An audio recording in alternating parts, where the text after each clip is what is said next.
I like video games. So do you. Probably. Why are you here if you don't? Usually when people stumble upon random older titles, their thoughts are, old game, don't care, and it ends there. But when I see something I've never played, much less seen discussion about, I think, what is this? And how can I play it? Most times, these games just end up being perfectly average, or plain bad. Rarely do they become a new favorite of mine, and seldom do you find something that sits so perfectly between being completely captivating and horrifically heinous. World Super Police on the PS2, developed by Suzak Entertainment, whose racing pedigree before this includes 2 F-Zero games on the Game Boy Advance, I'll have you know. And if you want story in your racing game, well, here it is. Starring Masanori Matsudaira, a member of the WSP Task Force in Japan, an elite group dedicated to high-speed crimes.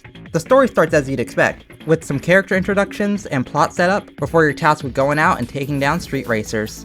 After the first couple of missions, you'll get your hands on some weapons, machine guns, rockets, turrets, and SAMs, despite there never being air targets. Once you're equipped, your objective each mission is to get to the trouble as quickly as possible, because there are time limits, and detain everyone. Now, these missions are quite short. Some missions can be done in under a minute, with later ones being between 2 to 3 according to the in-game timer, but it's actually lying to you, because it only tracks gameplay time. It doesn't track narrative time. So, for Mission 5, in which I played the game for a single minute, when you add up the time of the narrative segments, which are both the preamble and in-game dialogue, there is a 5-to-1 ratio. 5 minutes of dialogue, 1 minute of gameplay. What? This ratio of gameplay versus dialogue favors the dialogue throughout the whole game, which would be more of an issue if the story wasn't actually interesting. What starts as your simple cops versus criminals plot evolves into an overarching corporate, government, criminal, and biological conspiracy drama with factions upon factions. It's confusing the whys and whats of the plot. So much so, the narrative will just tell you, don't think about it, these are orders. But I genuinely do not want to spoil the story of this budget PS2 game any further, because I don't think anyone would guess where it goes.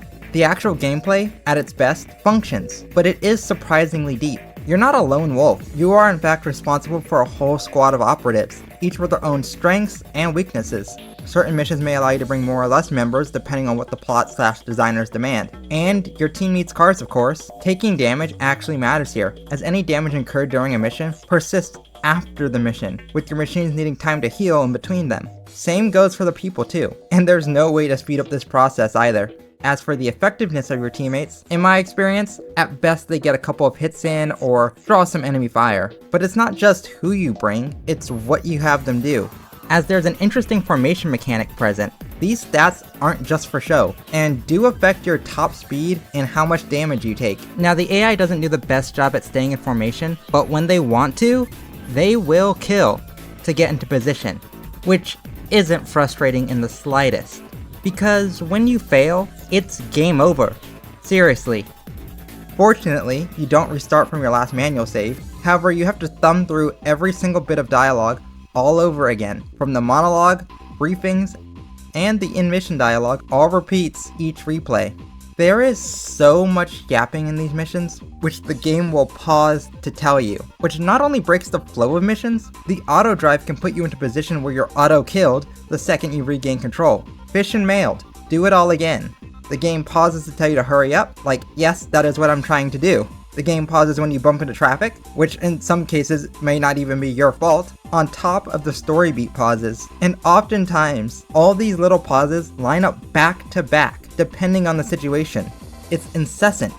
It is a coin toss of how effective your teammates are, and you can absolutely bring the wrong squad, car, or have the wrong formation in these missions, making your chances of success near zero. So you may need to back out and rethink your game plan, but there is no respec option. You can only restart or end the mission. Death can be quick here if you end up in a bad position, or you're just hit by enemy projectiles that you cannot see through the particle effects. Again, there's no ability to just go back and respec everything without the dialogue, which makes replays so much worse. I never bother with save states or fast forward while using emulators, but I employed them here. This game is an advertisement for the benefits of emulation. And while I'm whinging, Mission 15, the notes I took for this, sums it all up.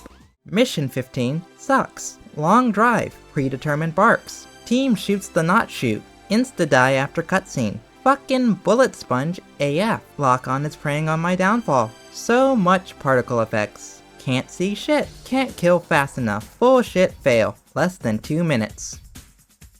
It took longer than I'd like to admit to beat this mission, but I was just happy when it was over.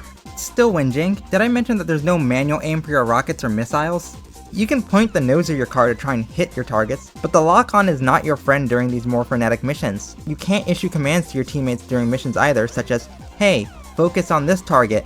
But here's the thing I realized. World Super Police is not a car game. It's a visual novel with a car game attached to it.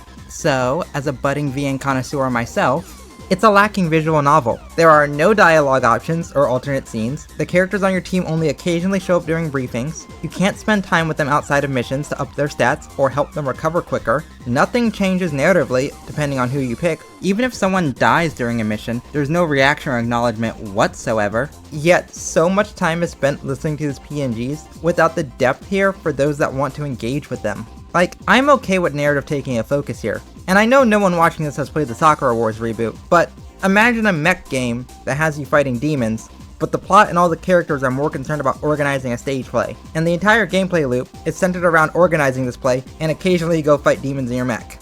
That works because all the narrative aspects are supplemented with interactivity. WSP doesn't do this, and it isn't an unfair comparison, because the original Sakura Wars figured this out. WSP at its core is a Chase HQ clone with new and unique ideas, but it doesn't come together in a holistic experience. And yet, I like this game. There is something primitively engaging here. There are pockets where WSP just works. The stakes are high. You're expending all of your ammo, raging against the time limit, strafing to avoid hits, but also trying to land your shots. All this chaos and frustration just works. It is clunky, frustrating, visually uninteresting, yet unreadable during chaos, but this game just hooked me to the end. Or rather, the ends. Surprise! There's 2 campaigns here. Goodbye Blue Wing, hello Red Hawk. Bienvenido a Estados Unidos.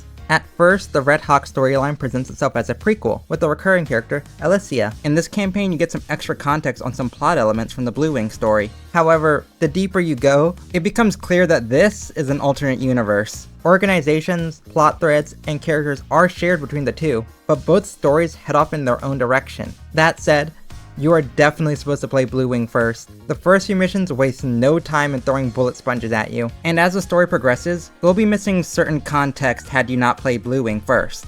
As for the missions, you actually swap between New York and Los Angeles here. The same crew and formation mechanics remain, and I actually found these missions to be easier overall, although that might just be me now being used to the game's hijinks. But there are some improvements in the Red Hawk story. For one, there's less interjections during missions. And same as Blue Wing, there's plot twists when it comes to enemy vehicles and the story itself. Gameplay wise, Red Hawk is more of the same, and a janky, poor performing, obtrusive, and frustrating PS2 budget title. But looking back on my time with World Super Police, I think highly of this game and the team that created it. Why? Because this is a game that didn't need to exist in the way that it does. There are plenty of poor, low-budget racing games out there, low-budget games in general. Why did Suzek invest in a narrative, try to flesh out lore and do world building here? Why invest in these gameplay systems? Why bother with creating multiple environments at all? Why, when it came to vehicles, did they pick a Mitsuoka out of all brands to copy? Why did they source a police R34, hire a film crew, and take it on the highway for the ending credits? I mean, the characters were designed by someone who also designed cards for Magic the Gathering. There was intent here, desire, a want to create something more than your average budget title, but evidently lacked the time or backing to refine it and bring it all together in a frictionless experience. Not every franchise or studio has a winner from the get-go. If you like The Witcher 3, then I urge you to try and play The Witcher 1, or compare Midnight Club 1 to its later entries. Video games are both software and art, and both on their own will always have rough edges. Some more than others, but cracks and imperfections will always be there. And so, despite the contentious AI, performance issues, missing depth in certain areas, and an admittedly interesting story held back by pacing issues, with a weird mix of having too much information yet not enough, I am left wanting for more. World Super Police needed a sequel, and it's worth playing, with a complete save file, which I've linked in the description. Just head into Royal Scramble mode, and you can play through every mission with all the cars I unlocked and every crew member. It really is worth a go. I'll end this with a Google translated quote from Koizumi Kimihito of IT Media, who reviewed WSP when it was new. Quote, "Is it a good game or a bad one? What kind of game is it that makes your opinion waver so much? You end up playing it to the end without ever coming to a decision." End quote.